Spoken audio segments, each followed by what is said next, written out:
Vamos estar falando hoje sobre bibliologia. Quem pretende ter um conhecimento mais profundo, né, aqui vai ser mais superficial, porque tem o objetivo unicamente, missão plena de estar dando ferramentas para um bom discípulo de Cristo como missionário, né, com nosso propósito, cada um no seu chamado. Então, quem tem interesse de se aprofundar um pouco mais, esteja procurando uma teologia, ok?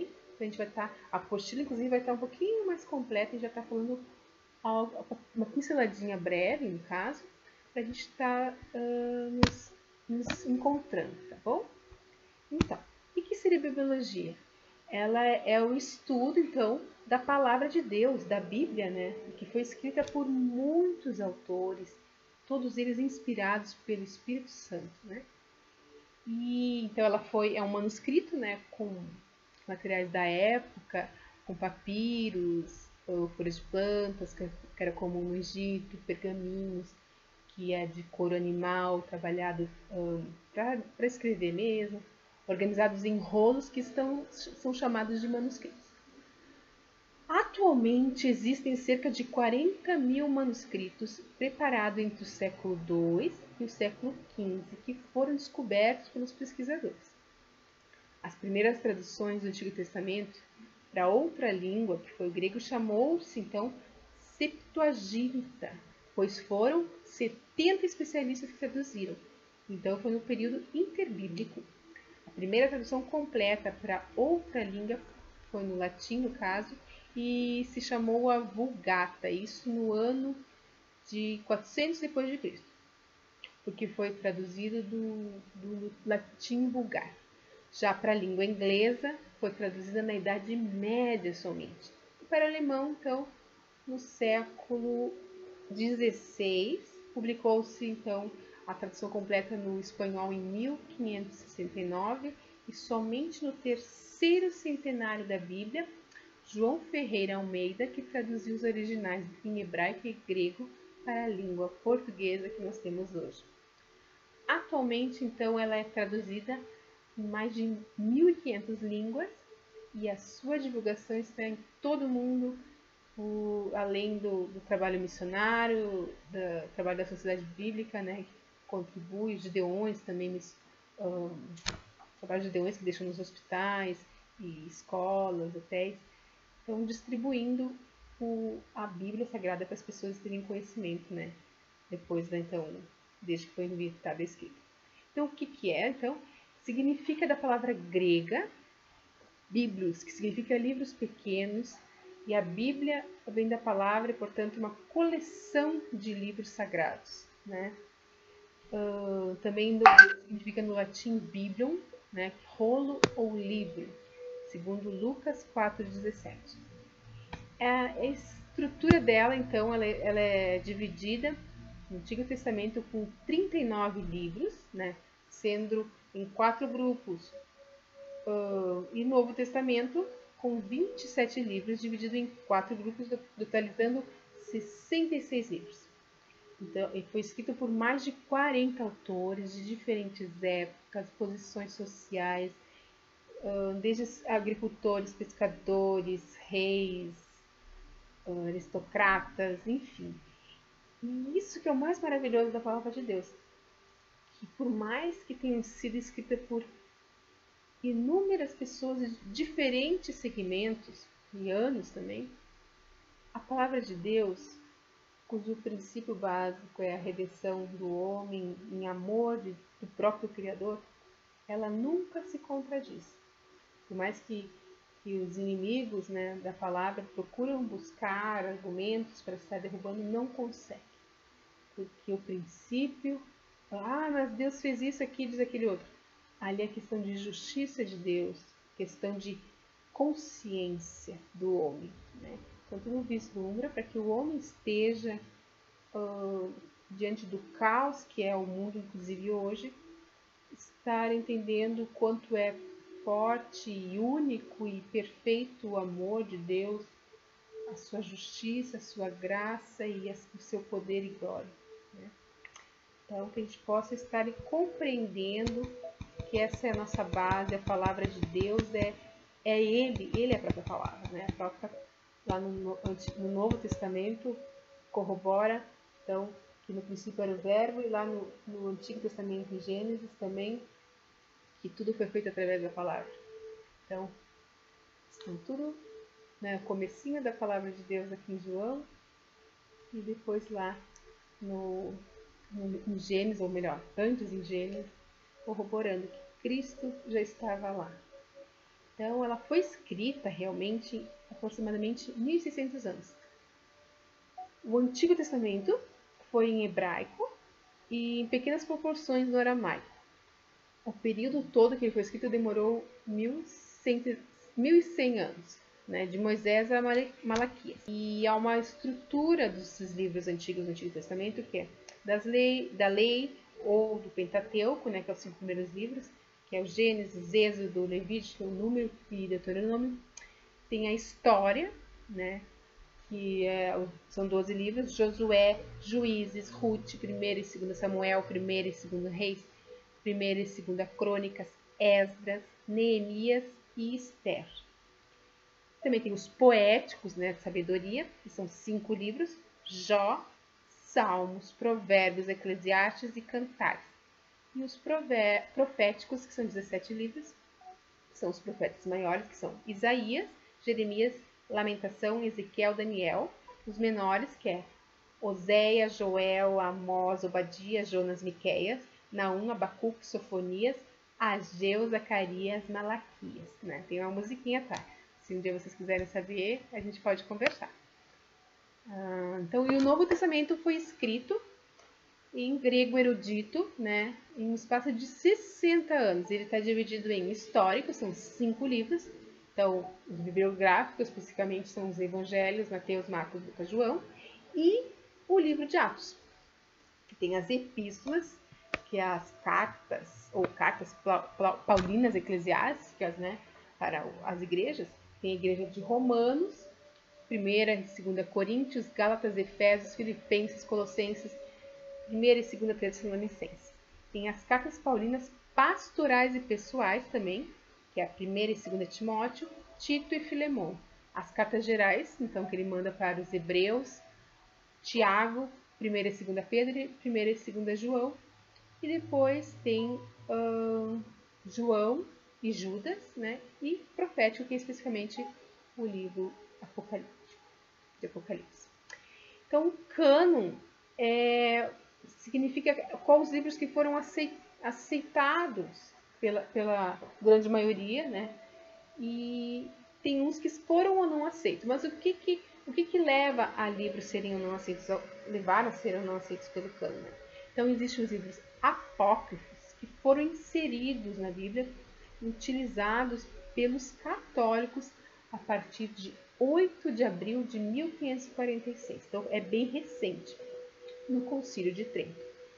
Então, foi um meio de que eles acharam para combater a Reforma Protestante. Então, a Reforma Protestante, a gente sabe que Lutero veio para quebrar a hegemonia da igreja e estar conduzindo o pensamento das pessoas. Né? Ele quis popularizar, né, a palavra de Deus escrita para a própria iluminação de Deus, para estar trazendo a revelação para as pessoas humildes. E mesmo assim, o Espírito Santo pode estar fazendo isso, né? A gente sabe muita gente, algumas pessoas que não sabem ler, que o Espírito realmente ilumina e traz a revelação da palavra. Mas, claro, é um milagre, tem que ler mesmo, tem que estudar. Mas a Igreja Católica teve que trazer livros a mais, né, os apócrifos, para estar, alguns apócrifos, para estar justificando, por exemplo, o purgatório, a oração pelos mortos, a salvação pelas obras, né? Que então vem 1ª e 2 Macabeus, Tobias, Judite, Eclesiástico, Sabedoria de Salomão e Baruque. Além de acréscimos no livro de Esther, né? A partir do capítulo 10, 4 ao 16, 24. E Daniel, então a canção de 3 rapazes, Daniel 13, 24 a 90. E a história de Susana, Daniel 13, e Bel e o Dragão, Daniel 14. As seleções dos livros, então, canônicos do Antigo Testamento, o Novo Testamento cita os livros do Antigo Testamento. Né? Jesus endossou o cânon hebreu de Gênesis e Zacarias, em Mateus 23, 35. Que para que vós caia todo o sangue do justo que foi derramado sobre a terra, desde Abel, o justo, até o sangue de Zacarias, filho de Baraquias, que mataste no santuário e altar. E os judeus, então, eles eram, a gente pode ter certeza, né, até hoje são extremamente cautelosos quanto aos estudos bíblicos deles. Eles cuidaram para preservar realmente toda a história deles através de escritos, configurando então as escrituras do Antigo Testamento. E sempre teve poucas controvérsias, né, parte dos pertencentes ao cânone. Os livros apócrifos, então, não passaram o teste canônico comum. Por isso que foi acrescentado depois e o protestantismo, né, que permaneceu com essa parte, que também corrobora com o Antigo Testamento do povo judaico. Ficaram de fora, então, da definição de escritura. Nunca foram aceitos pelo povo judaico essa parte acrescentada. Isso é bem importante estar reprisando. A seleção dos livros do Novo Testamento contempla, então, a época apostólica, né, da antiguidade do texto, a ortodoxia, que é a doutrina correta, e a autoridade apostólica, então, de Mateus, de Lucas, então, que os únicos não apóstolos que escreveram o Novo Testamento e que eram companheiros dos apóstolos. Então, temos também que ter noção, que eu estou falando bastante as palavras inspiração e iluminação.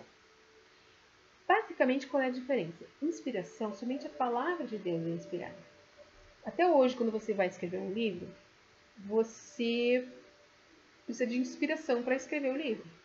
Então, quem inspirou os livros bíblicos,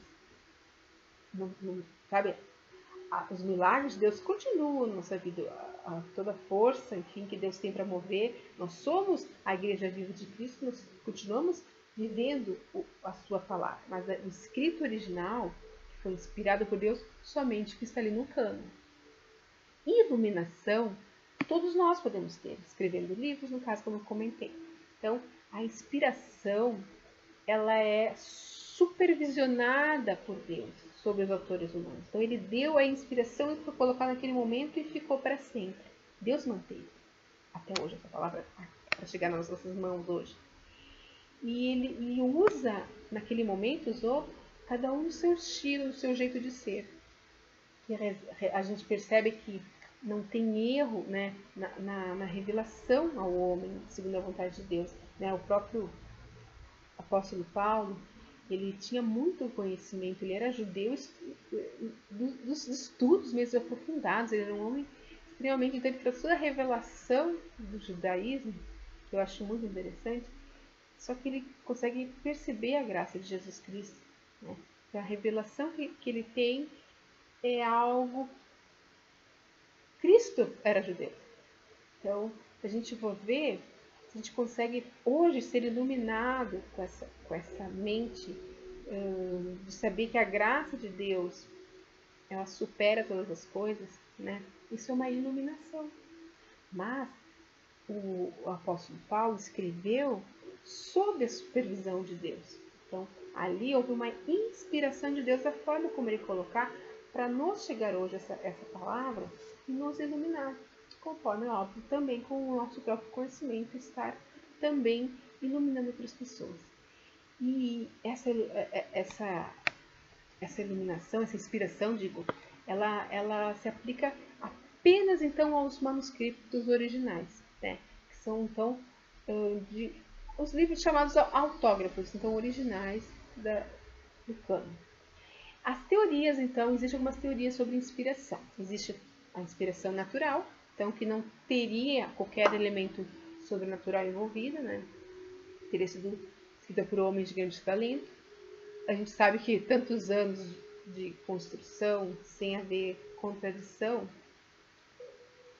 é sobrenatural, né? Mas há quem tem essa teoria. Mecânica, né? Ou teoria da ditação, então, que eles foram instrumentos passivos nas mãos de Deus e simplesmente receberam a mensagem e já escreveram, né?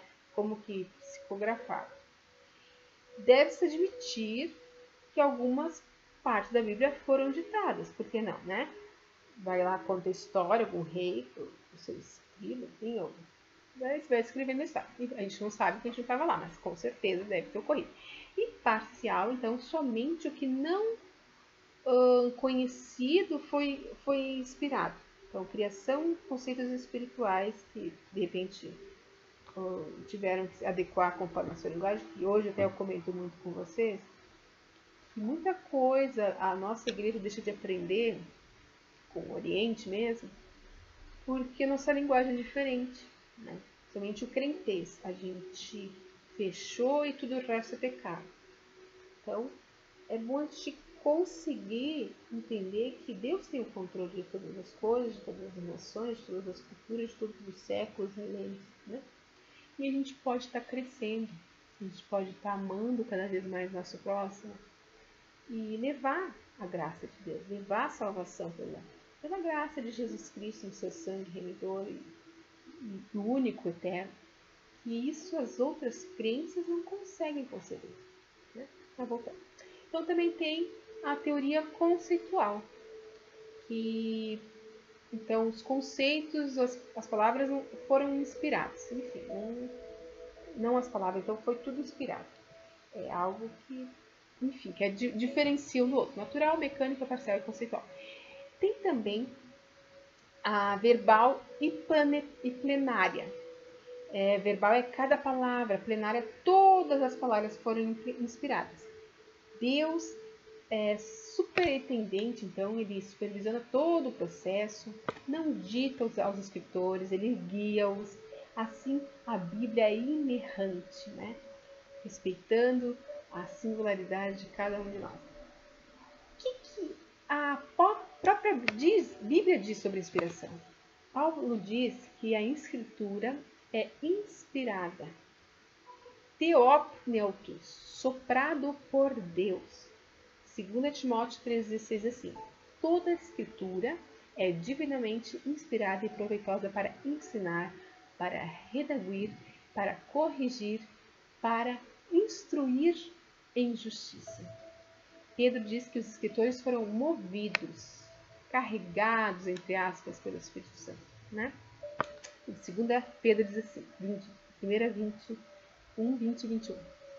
Sabendo primeiramente isso, que nenhuma profecia da Escritura é de particular interpretação, porque a profecia foi produzida por vontade de homem algum, mas os homens santos de Deus falaram inspirados pelo Espírito Santo.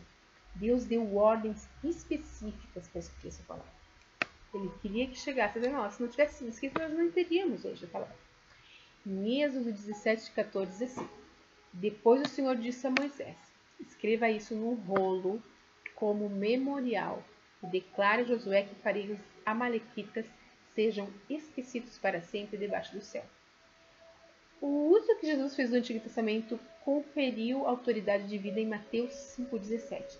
Não pensem que vim abolir a lei e os profetas. Não vim abolir, mas cumprir. Então Jesus cumpriu a justiça do Antigo Testamento. Em amor por muitos, inclusive, principalmente. Mas como a gente tem percebido, então não existe mais inspiração bíblica hoje. Fechou. A palavra está fechada.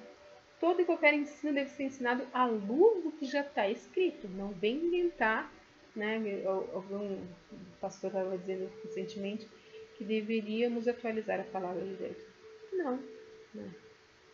Amor, a palavra de Deus não muda jamais. Mas ficar passando panos em cima do erro, não julgar, mas amar, né? E levar sempre a verdade e a justiça. E o perdão de Deus. Isso é a justiça de Deus e a misericórdia, né? Em Apocalipse 22, 18 diz assim: declaro a todos os que ouvem as palavras da profecia deste livro, se alguém lhes apresentar algo, Deus lhe acrescentará as pragas descritas neste livro. E, no entanto, né, querem modernizar. Qual a diferença, então? Vamos lembrar de inspiração e iluminação? É a inerrância. Apenas os livros, os textos inspirados na palavra de Deus são inerrantes, ok? E de resto, tudo vai passar. A Bíblia ela é recebida pelo homem de algumas formas.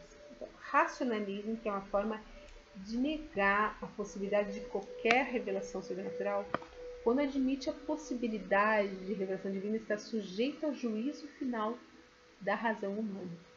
Então, o racionalismo, ele tira o sobrenatural. Existe também muito forte o romanismo, né? Que a Bíblia é um produto da igreja, por isso a Bíblia não é autoridade única e final. E isso, infelizmente, a gente vê que é um argumento, né, dos ateus, né? Toda a atrocidade que foram feitas em alguns séculos, né, no nome da igreja, infelizmente levou à revolta de muita gente usar isso como argumento para afastar a palavra de Deus.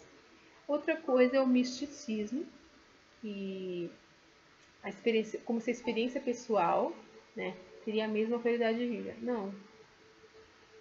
Exceto algumas tradições que possam vir fazer confusão pela própria ignorância da pessoa, né? Porque a pessoa, quando tem necessidade de ter alguma dúvida, digamos assim, você lê um trecho e você não compreende algumas palavras, você vai pesquisar o que é. Você vai querer entender o que o autor está dizendo. No caso, o autor sempre vai ser Deus. Então, se você lê uma coisa, interpreta algo que não corrobora com o amor, com a justiça, com a compaixão, enfim, com tudo que a gente sabe que eu tenho falado desde o começo, que é perfeito em Deus, não está correto. Então, vai investigar mais, vai entender, vai se tornar realmente amigo de Deus e você vai amar a palavra e você vai compreender, você vai ver que normalmente o erro sempre está na gente.